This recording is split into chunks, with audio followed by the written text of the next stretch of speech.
Assalamualaikum warahmatullahi wabarakatuh. My name is Muassarah bin Muassarah, number metric 2019475624. Today I want to present about issue in cryptocurrency. Okay, what is cryptocurrency? First, the word crypto refers to the encryption or cryptography that the instrument is built on and then added to the blockchain database. And then the currency here refers to the recognition as medium of exchange amongst its user. In cryptocurrency, we take the Bitcoin as the main issue. Okay, what is Bitcoin? Bitcoin is a digital currency with no central issuing authority or physical form. More specially, Bitcoin is cryptocurrency that uses cryptography techniques to guide encryption protocol which identify ownership and verify transaction details. So that is a Bitcoin. So in this Muslim country, what is the issue when we use Bitcoin? Okay, the issue that we rise up at here, or we know, is Bitcoin a legitimate currency according to Sharia? And then, can Bitcoin be traded and used in transaction? And then, dalil that I face here is about two dalil. First is in Surah Al-Imran, verse 75, and Surah Al-Hud, verse 87. Okay, in Surah Al-Imran, verse 75, this verse shows the existence of the use of the currency, which is dinar and dirham in the time of Rasulullah. So we know that dinar and dirham is uses time in the Rasulullah century. And then dalil in Surah Hud, verse 87, that said about the important way to keep safe the money or the currency.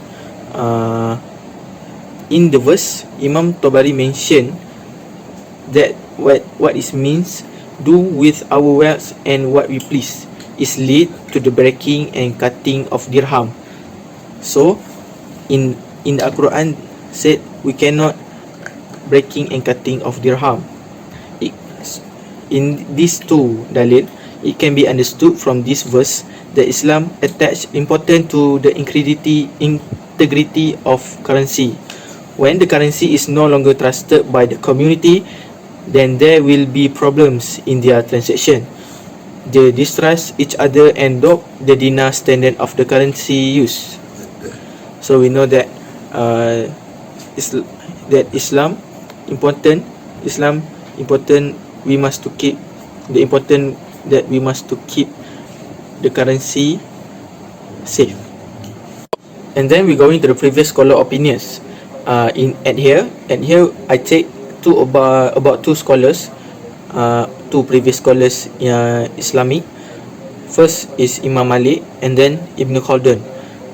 Imam Malik define money as something that can be accepted as a medium of exchange.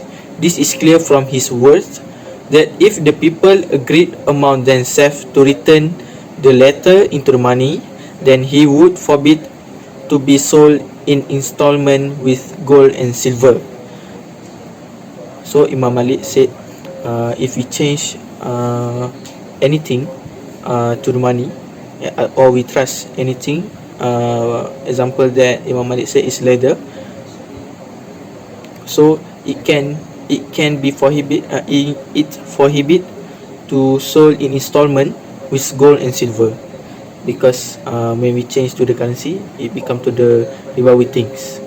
And then Ibn Khaldun also said Allah Subhanahu wa Ta'ala has created two precious metal from gold and silver as a measure of value for all valuable goods. If one possesses also a material other than gold and silver at a certain point in time, then the condition is to obtain both by using other material in the market when it is not available. So according to the two previous scholars, that which is Imam Malik and Ibn Khaldun, we can conclude that based on the definition present, it can be understood that the currency in Islam is something that serves as an intermediary tool in the process of exchange of goods, medium of exchange, which means medium of exchange. It is also used to measure the value of. Assalamualaikum warahmatullahi wabarakatuh. My name is Fiqh Rahman.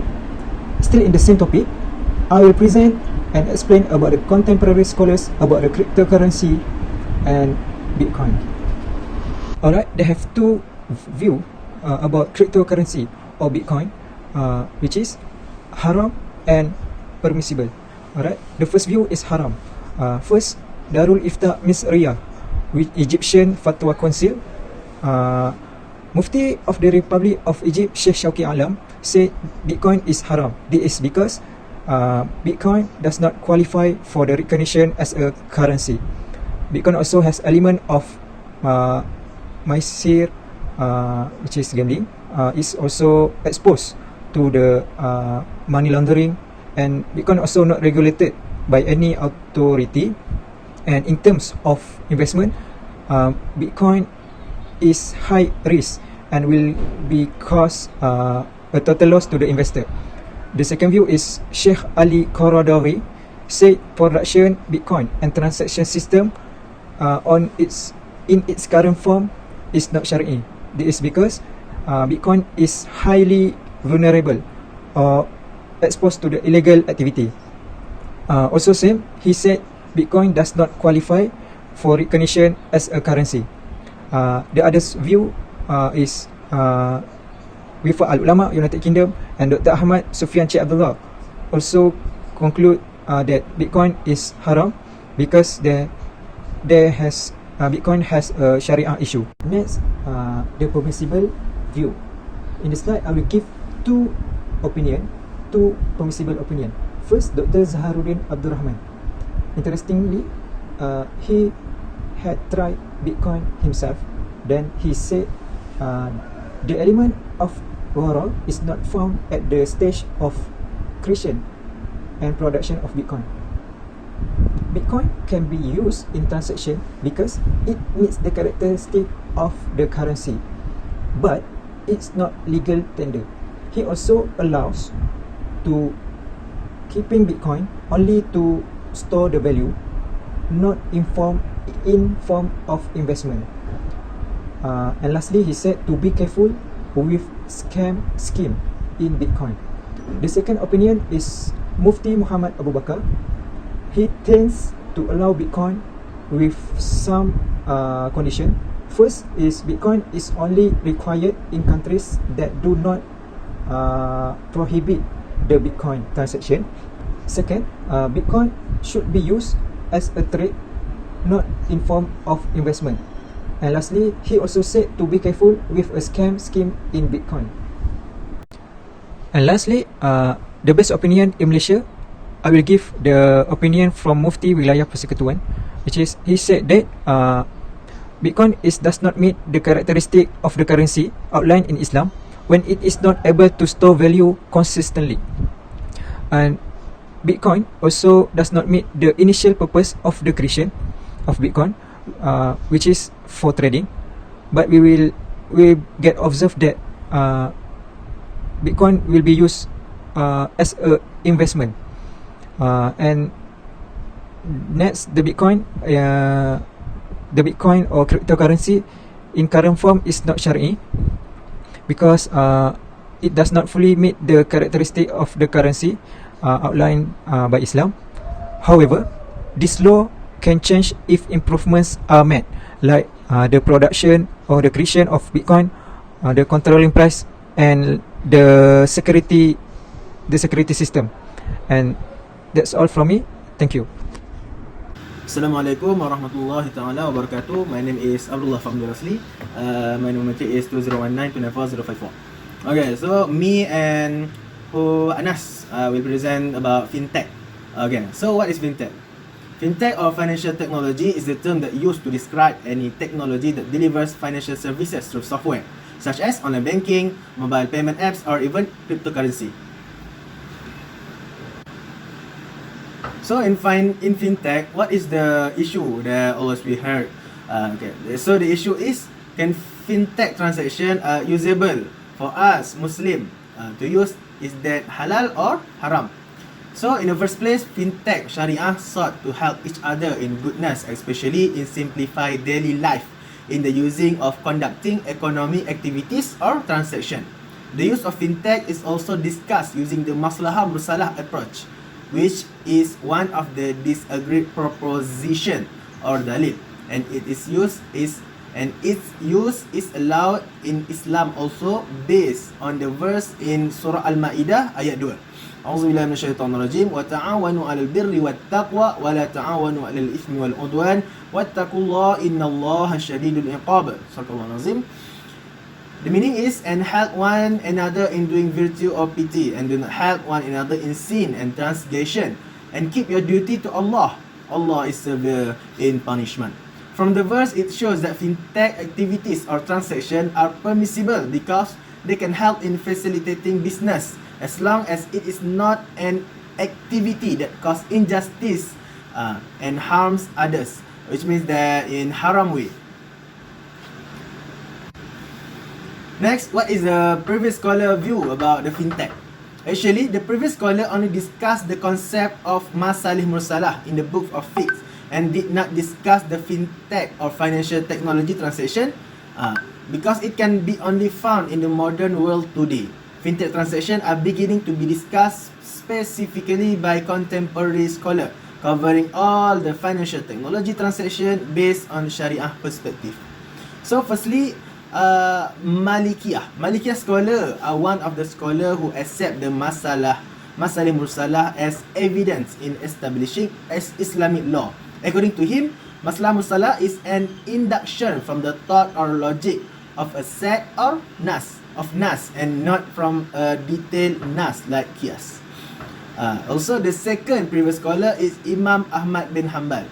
Imam Ahmad bin Hanbal did not take the masalih mursalah as a method of issuing law because at his time many problems arose in the Quran, Hadith and Qiyas. Even so, he still takes this masalih mursalah as a method of inferring the law by taking the meaning of masalih mursalah in the use of Qiyas. Okay, so that's all from me. Anas will continue. Thank you.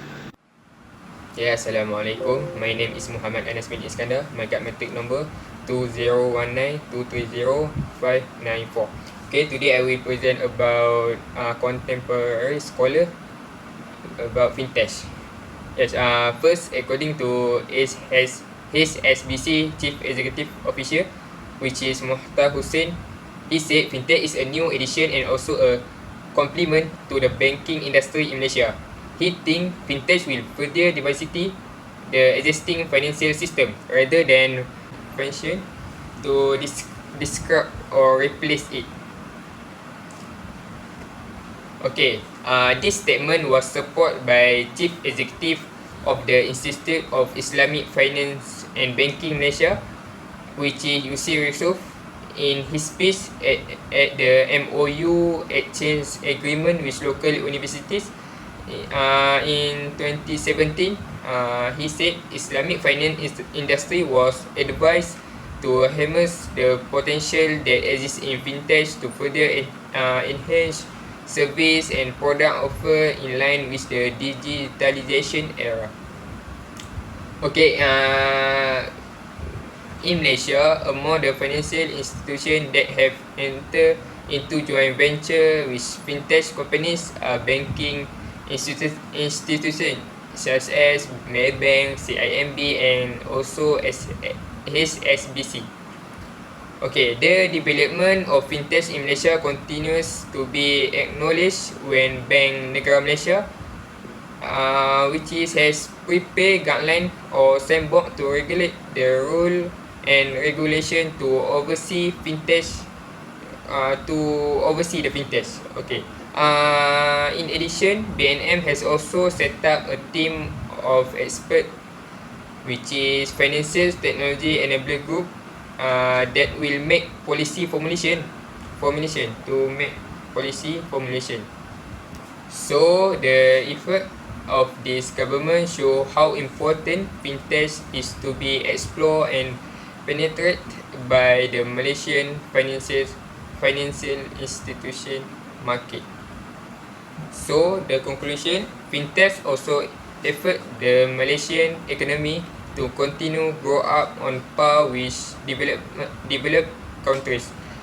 Ex-Prime Minister Tun Dr. Mahathir Mohamad called on individu in Islamic banking and finance to actively invest in technology to enable Islamic financial activities and product to be marketed more effectively. Okay, the second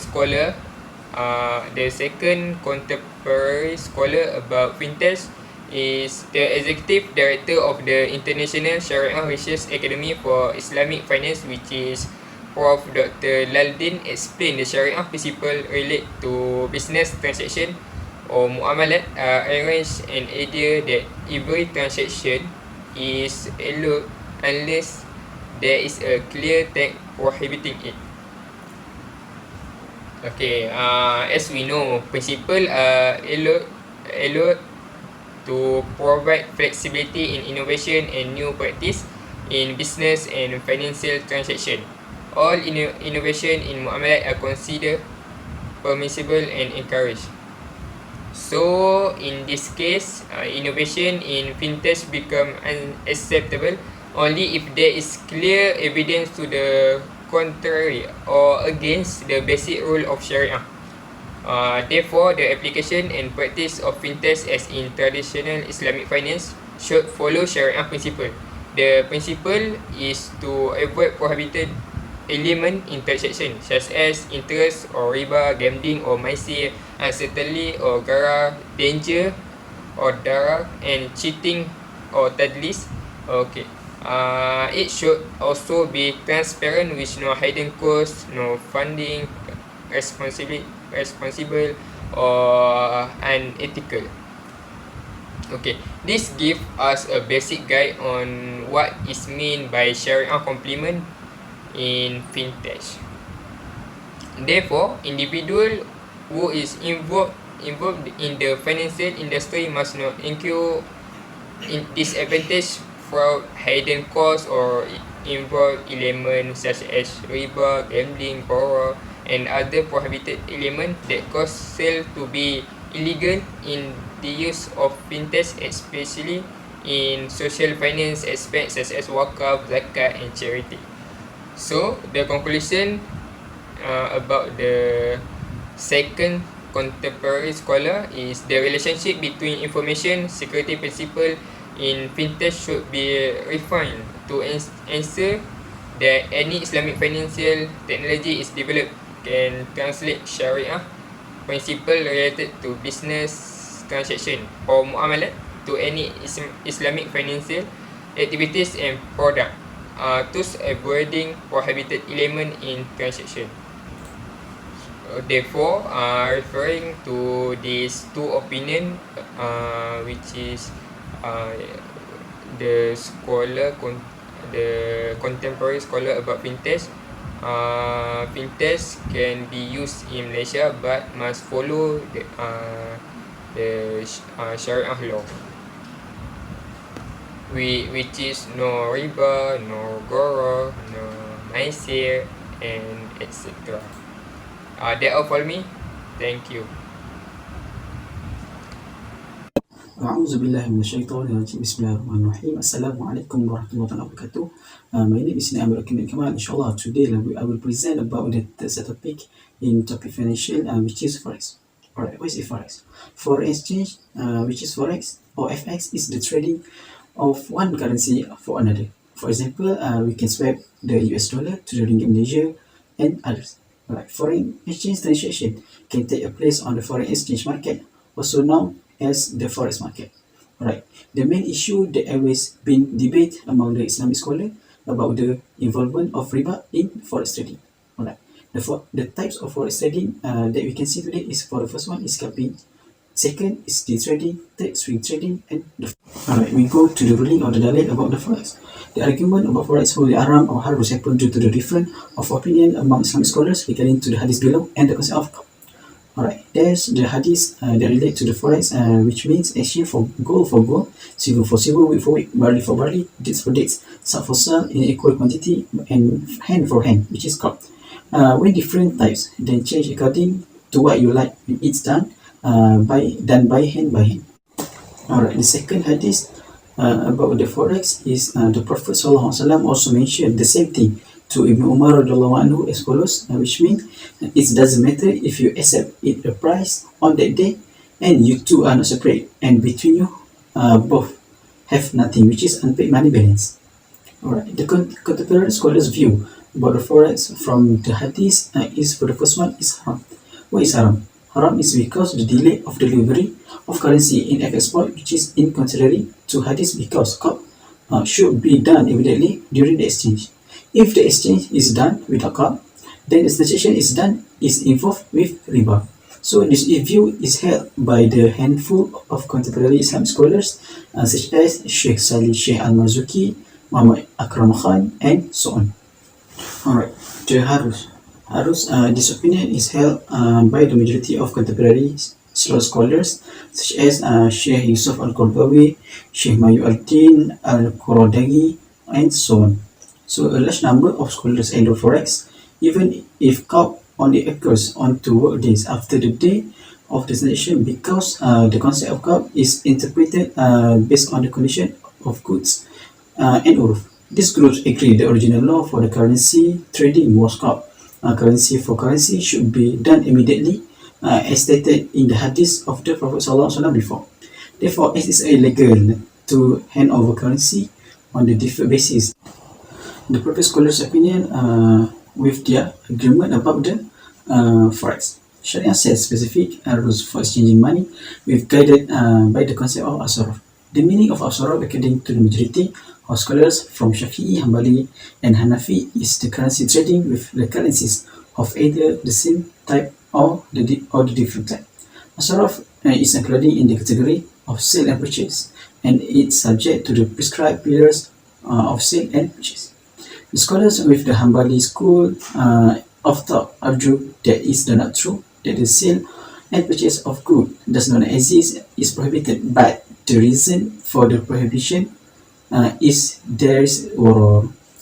The previous scholar only discussed about the concept of saraf in the book of Fiqh and did not discuss the foreign exchange transaction found in the modern today.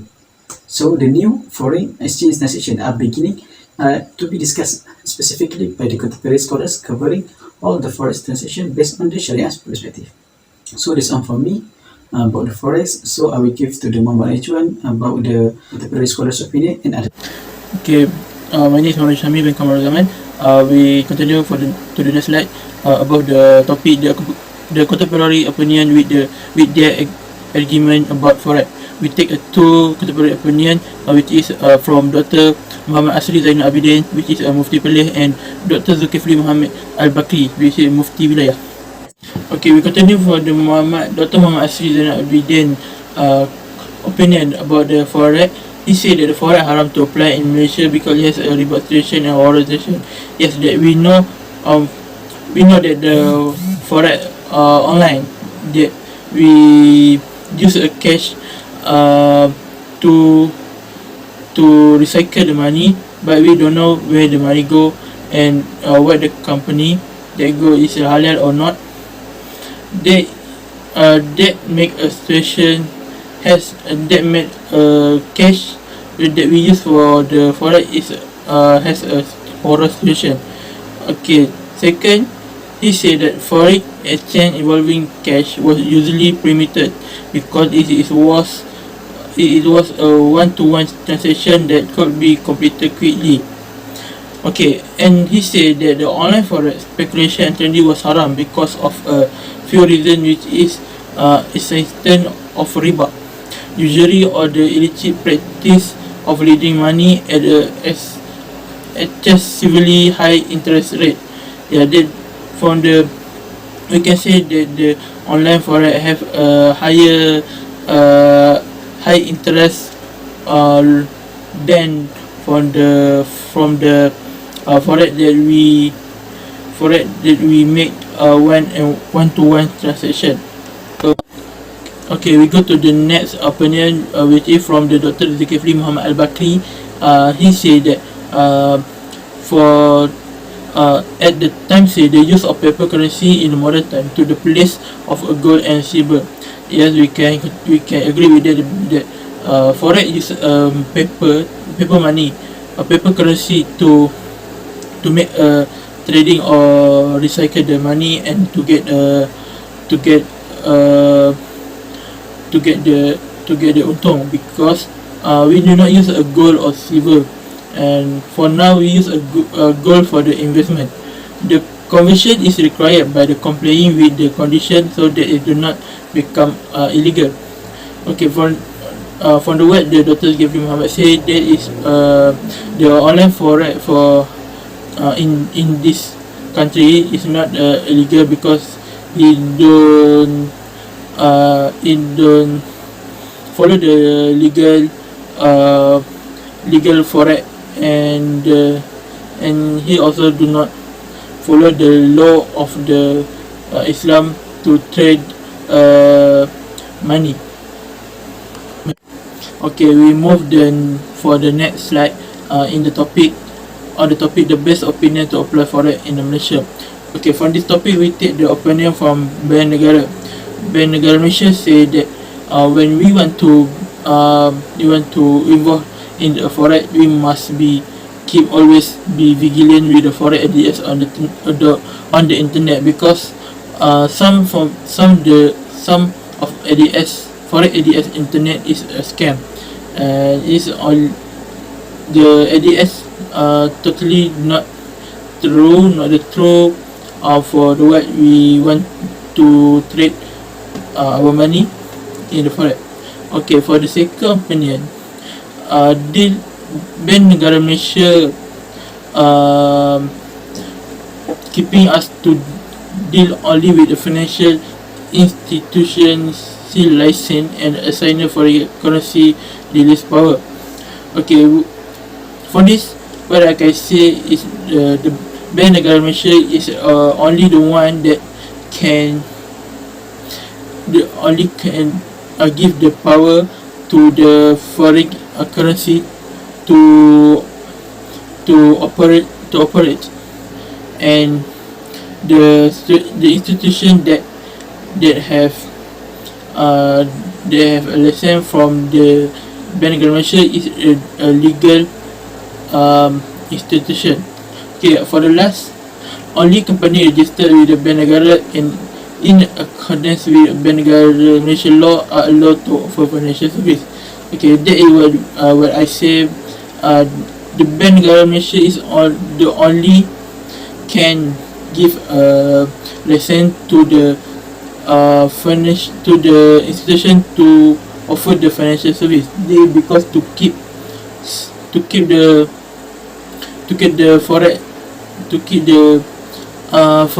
foreign currency or trading or the forex is illegal, and to keep our money safe. Okay, we continue for the next slide, which is the topic, how is the legal forex in Malaysia. For the information, we have legal forex, but according for Bank Negara Malaysia, the legal forex in Malaysia, or the institution that have permit from to offer the financial operation is obtaining and operate is that get the obtaining and operating license from Bank Negara Malaysia. From what I said before this, Bank Negara Malaysia is a one that can give the license to the institution that want to offer the financial operation. Okay, second, I take from the national fatwa that say the law that currency exchange by the individual in the cash or individual spot forex through electronic platform is illegal.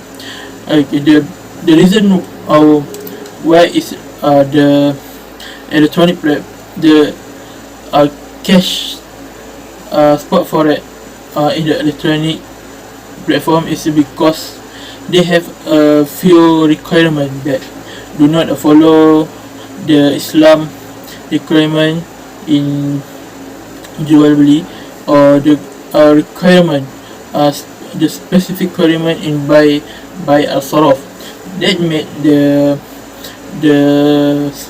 spot forex in electronic platform has a gharar and a riba situation. But we must know that the law does not apply to currency conversion through a licensed and legal currency exchange country in Malaysia. Okay, for the forex that we do in a one-to-one direction, the law we cannot use the law that forex is illegal, because we must follow the requirement and the law that has saved from Bank Negara Malaysia. That made some of the forex in Malaysia is legal and halal to we involve in the forex environment. That's just all for me. Thank you.